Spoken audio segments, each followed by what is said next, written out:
Ice raining. Oh my god. Look. Ice raining at the spring season.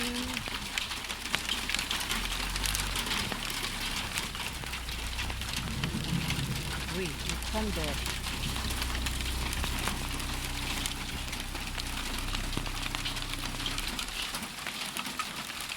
It's ice raining at the spring season. It's climate change. Oh my god.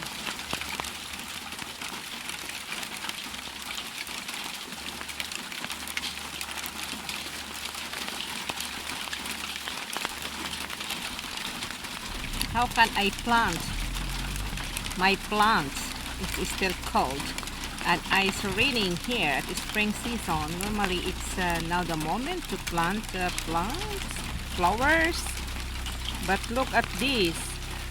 The weather is like this. It's part of the climate change, I think. So this is it.